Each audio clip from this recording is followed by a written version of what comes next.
Kebiasaan istighfar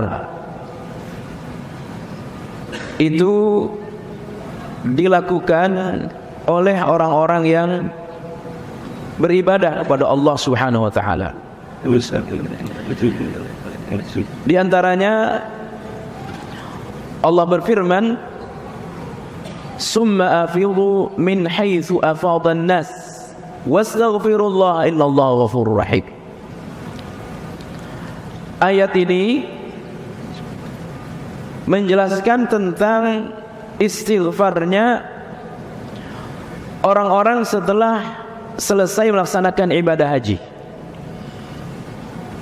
Setelah mereka selesai manasik dari seluruh rangkaian-rangkaian ibadah haji yang mereka lakukan, maka mereka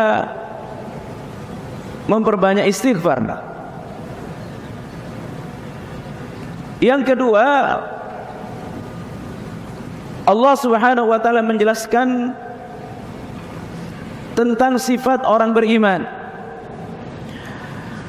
Kanu qalilan minal laili ma yahja'un wa bil ashari hum yastaghfirun. Orang beriman itu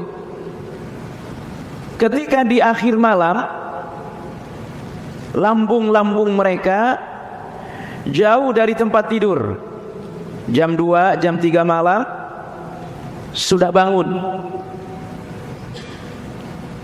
Mereka bangun tentu untuk melaksanakan sholat malam.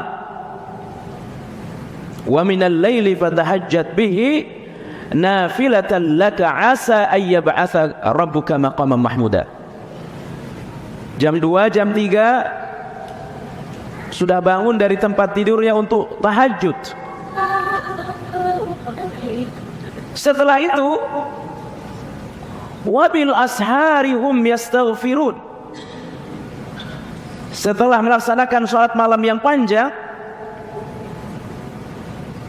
Nabi sendiri pernah sholat malam itu membaca lebih dari 5 juz. Riwayat Huzaifah ibn Yaman, beliau membaca Al-Baqarah, Ali Imran, An-Nisa. Utsman bin Affan dijelaskan oleh Ibnu Abbas, salat malamnya itu 1 rakaat seolah-olah membaca 30 juz. Surah 39 ayat 9. Ibnu Umar ditegur oleh Rasulullah sallallahu alaihi wasallam, "La takun bimisli fulan kana yaqumul laila wa yatruku qiyamal laili."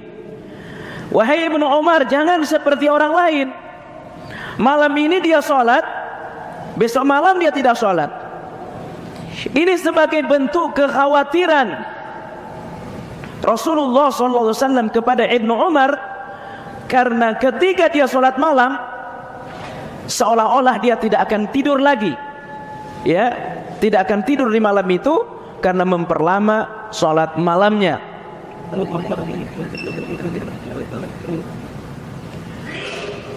Seorang sahabiah pernah ditegur oleh Rasulullah SAW ketika beliau masuk masjid,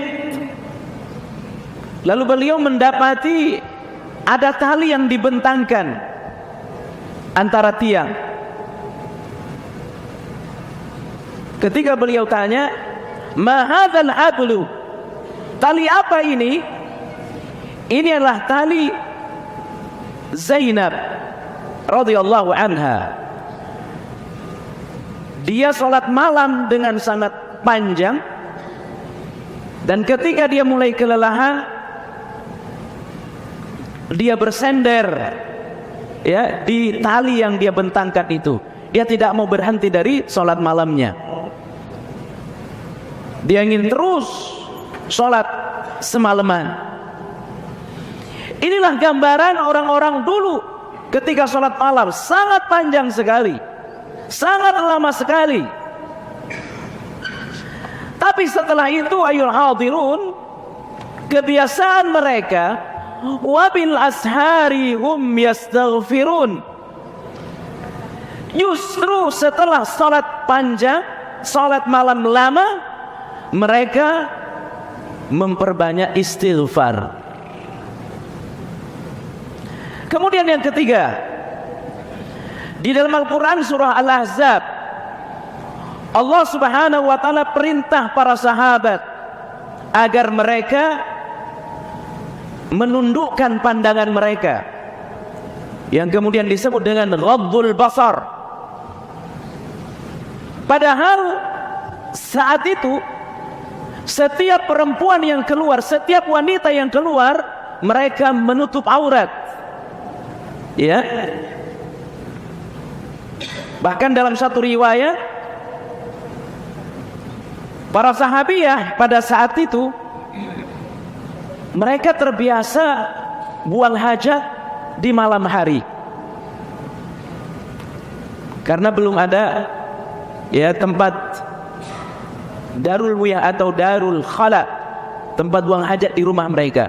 Mereka itu untuk buang air kecil jauh sekali. Maka mereka akan keluar di malam hari agar tidak terlihat oleh para lelaki. Sungguh pun demikian, para sahabat tetap saja disuruh, diperintah oleh Allah subhanahu wa ta'ala dalam Al-Quran surah Al-Ahzab ini agar mereka menundukkan pandangan mereka. Padahal wanita-wanitanya menutup aurat. Mereka berjilbab besar, memakai khimar, memakai cadar. Tetapi mereka para lelakinya diperintah oleh Allah subhanahu wa ta'ala untuk menundukkan pandangan. Setelah itu mereka disuruh bertaubat oleh Allah subhanahu wa ta'ala. Yang dapat kita bayangkan, zaman kita sekarang ini, aurat-aurat terumbar, baik di dunia nyata, di dunia maya. Mestinya kitalah yang lebih hati-hati dibanding para sahabat. Wanita-wanitanya menutup aurat, keluar malam agar tidak terlihat oleh lelaki. Mereka bercadar. Mereka disuruh, diperintah oleh Allah subhanahu wa ta'ala untuk menundukkan pandangannya. Lalu bagaimana dengan zaman sekarang? Kita memperhatikan, kita lihat ya, wanita-wanita yang tidak takut kepada Allah subhanahu wa ta'ala, wanita-wanita yang mulai hilang rasa malu dari hati mereka, mereka mengumbar auratnya. Mestinya kita yang lebih berhati-hati untuk semakin menundukkan apa? Pandangan kita. Dan sudah pastilah para sahabat menundukkan pandangan mereka, meskipun wanita-wanitanya menutup auratnya. Tetapi perhatikan, ayyuhal hadirun, mereka tetap saja diperintah oleh Allah subhanahu wa ta'ala untuk bertaubat, untuk memohon ampun kepada Allah subhanahu wa ta'ala. Kemudian Allah subhanahu wa ta'ala berfirman, idza jaa nasrullahi wal fath wa ra'aitan nasa yadkhuluna fi dinillahi afwaja fasabbih bihamdi rabbika wastaghfirhu innahu kana tawwaba. Ayat ini oleh Imam An-Nawawi diletakkan dalam kitabnya Riyadhus Shalihin pada bab anjuran memperbanyak amal salih ketika memasuki usia senja. Lalu dijelaskan ketika Ibnu Abbas ditanya tentang makna ayat ini dalam tafsir Ibnu Katsir, kenapa Rasulullah sallallahu alaihi wasallam disuruh oleh Allah subhanahu wa ta'ala untuk memperbanyak istighfar? Fasabbih bihamdi rabbika wastaghfirhu. setelah banyak orang masuk Islam dan semakin dekat waktu wafatnya Rasulullah sallallahu alaihi wasallam, semakin sempurnalah keimanan Nabi kita. Tetapi beliau disuruh oleh Allah untuk memperbanyak istighfar. Makanya Bapak Ibu jamaah yang dimuliakan Allah Subhanahu wa taala, ketika Nabi memasuki usia 60 tahun, kurang lebih 2 atau 3 tahun lagi beliau akan wafat, beliau merubah bacaan beliau di waktu sujud dan ruku'. Yang biasa beliau membaca Subhana Rabbiyal A'la atau Subhana Rabbiyal Azim.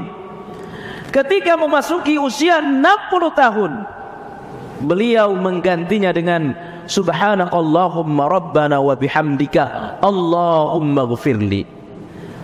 Itu beliau baca dengan banyak di waktu ruku' dan di waktu sujudnya.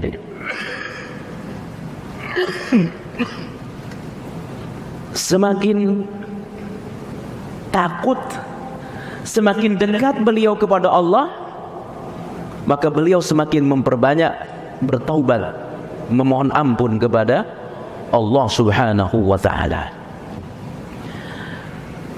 Pun demikian Bapak Ibu, setelah kita sholat, maka kita disuruh oleh Nabi kita, sebelum berzikir yang lain, kita disuruh beristighfar. Astaghfirullah, astaghfirullah, astaghfirullah, sebelum yang lainnya. Ini menunjukkan bahwa taubat, istighfar itu dibutuhkan oleh siapa saja, termasuk oleh orang yang rajin beribadah.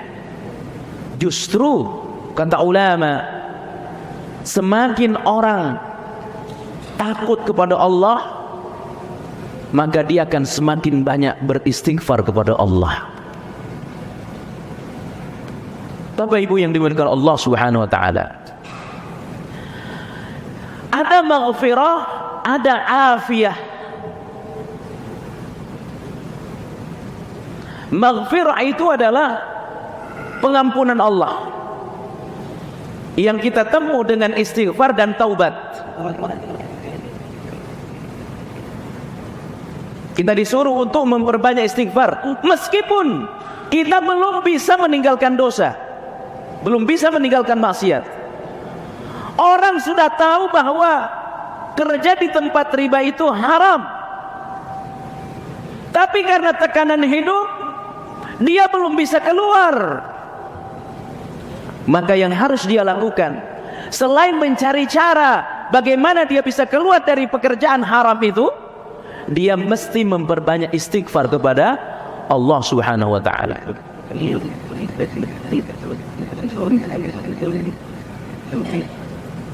Orang belum bisa meninggalkan pekerjaan haram, ya, maka yang harus dia lakukan sekali lagi, selain berusaha mencari jalan agar keluar dari tempat itu, dia mesti memperbanyak istighfar kepada Allah Subhanahu wa ta'ala.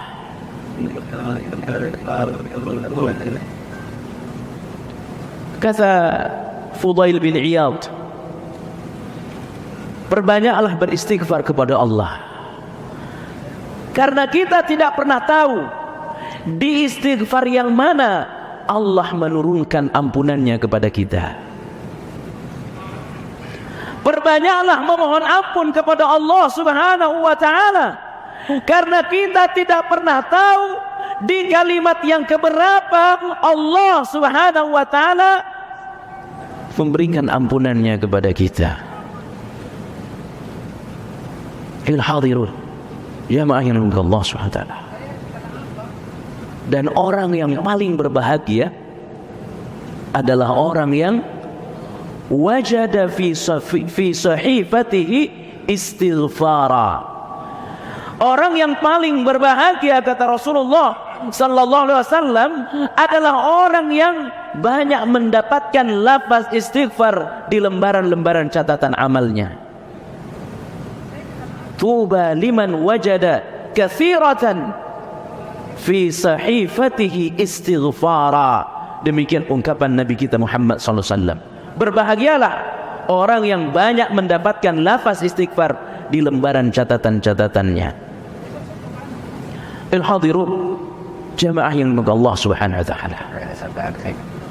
Ketika Nabi, para sahabat banyak beristighfar kepada Allah, yang mereka telah dijamin surga, dijamin sebagai generasi terbaik, sangat sedikit nuansa dosa dalam kehidupan mereka. Bahkan dosa-dosa mereka sudah dimaafkan, sudah diampuni oleh Allah Subhanahu wa taala. Bagaimana dengan saya? Bagaimana dengan kita? Sekarang kita berada di rumah Allah, kita berada di masjid, kita salat wajib sunnah, kita mendengarkan ilmu. Setelah ini kita keluar, bisa jadi kita sudah akan ketemu lagi dengan nuansa maksiat, dengan nuansa dosa. Maka ayuhal hadirun, kita tidak boleh bosan menyampaikan permohonan ampun kita kepada Allah Subhanahu wa taala. Istighfar bermakna maghfirah atau maghfirah. Artinya dua, kata para ulama. Makna yang pertama adalah penutup, ya, penutup. Maka helm itu artinya maghfirah, ya, helm penutup. Dan waktu bersamaan dia bermakna penjaga, ya, dia menutup dan menjaga. Apa makna kita memohon maghfirah kepada Allah? Makna yang pertama, kita menutup diri kita agar dosa-dosa yang kita lakukan ini tidak diketahui oleh orang. Maka ketika kita astaghfirullah, duhai Allah, tutuplah aibku dari orang. Jangan sampai orang tahu kalau saya ini bermaksiat kepada Engkau, duhai Allah. Astaghfirullah.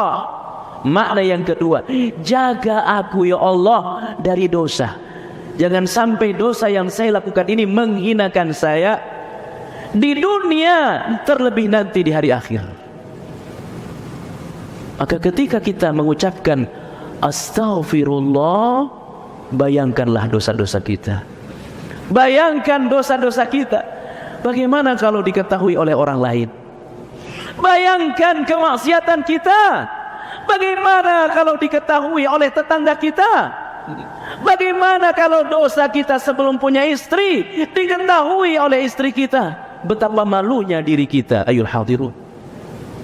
Maka orang yang sangat dibenci oleh Allah adalah orang yang berdosa di malam hari, Allah ampunkan dosanya di siang hari. Andai dia bertaubat kepada Allah, tetapi justru dia ceritakan dosanya kepada orang lain, Allah murka kepadanya. Sebanyak apapun dosa kita, asal kita mau datang dan kita tutup, tidak kita ceritakan kepada orang lain, Allah ampunkan dosa kita. Tapi Allah murka kepada orang yang berdosa, kemudian dosanya diceritakan kepada orang lain. Itulah makna maghfirah. Dan yang kedua setelah maghfirah yang kita minta kepada Allah, afiyah. Maghfirah, afiyah. Afiyah ini di atas maghfirah. Allahumma inni as'aluka al-afwa wal afiyah. Apa makna afiyah? Makna afiyah itu setelah kita mendapatkan ampunan dari dosa kita, catatan-catatan dosa kita itu dihapus oleh Allah. Itu makna afiyah. Maka perhatikan, ketika kita memasuki 10 malam terakhir Ramadan, Aisyah bertanya kepada Rasulullah sallallahu alaihi wasallam, apa yang mesti saya baca kepada Allah? Apa yang mesti saya minta kepada Allah?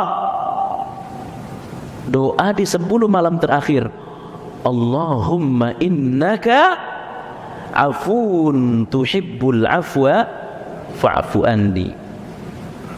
Allahumma innaka afuun tuhibbul afwa fa'fu anni. Engkau maha pemaaf, cinta memaafkan. Maafkan aku ya Allah. Bukan sekedar maaf maknanya, tetapi duhai Allah, jangan engkau siksa aku terhadap dosa yang aku lakukan, dan jangan pernah perlihatkan dosaku di hari akhir kepada orang, duhai Allah.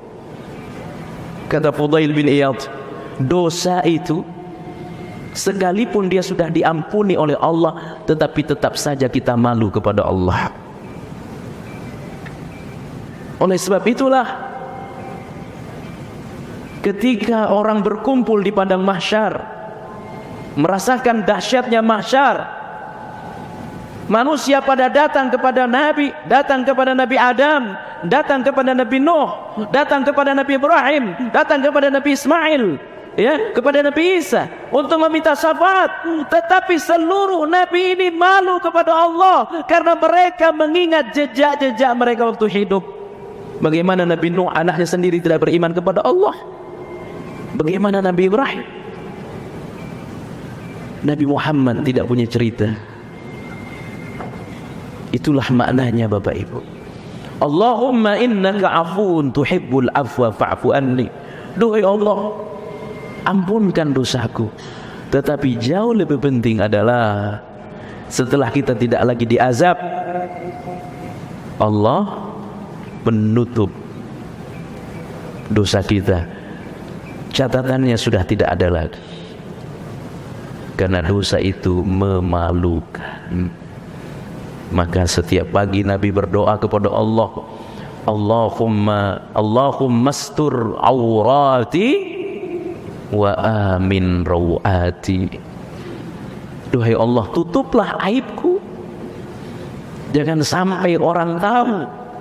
Demi Allah, demi Allah Bapak Ibu, andai Allah mengumbar aurat kita,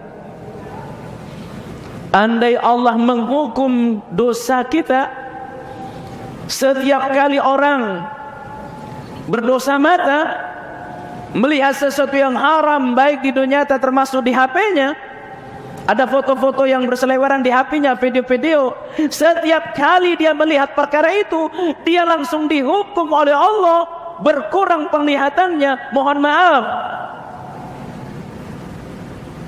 sangat banyaklah manusia akan tidak bisa melihat. Akan sangat banyak manusia tidak bisa melihat. Tetapi Allah menutupnya. Allah menutup. Karena Allah tidak mau kita ini malu Bapak Ibu.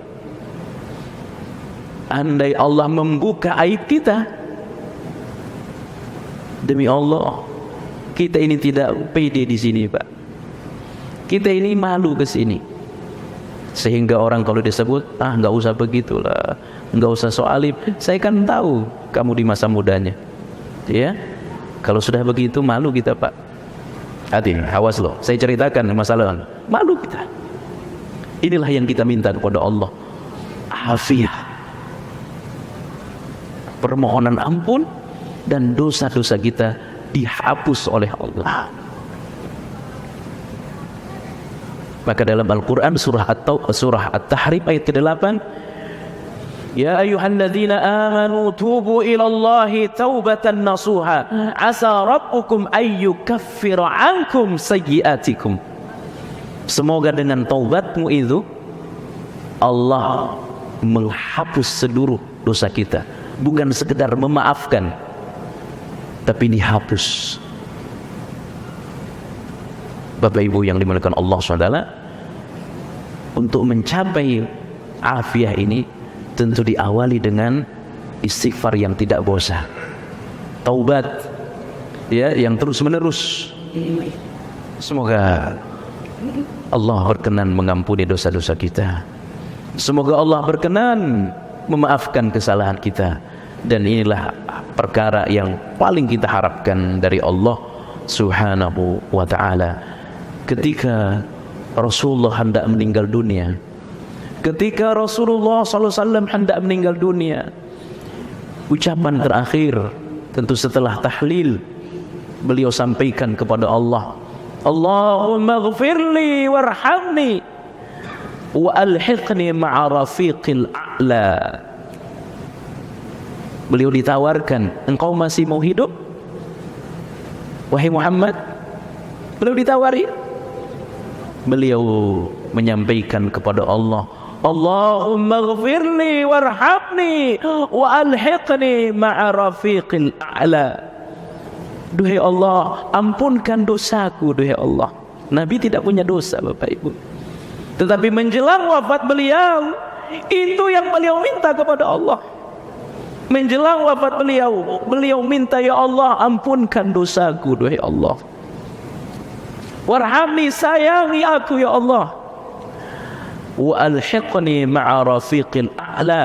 Kumpulkan aku, duhai Allah, bersama orang-orang terbaik di sisimu. Beliau tidak minta yang lain. Menjelang wafatnya, yang beliau minta adalah ampunkan dosaku, duhai Allah.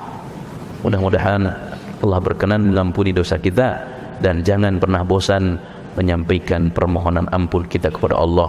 Astaghfirullahal azim wa atubu ilaik. Subhanakallah bihamdik, asyhadu an la ilaha illa anta, astaghfiruka wa atubu ilaik. Assalamualaikum warahmatullahi wabarakatuh.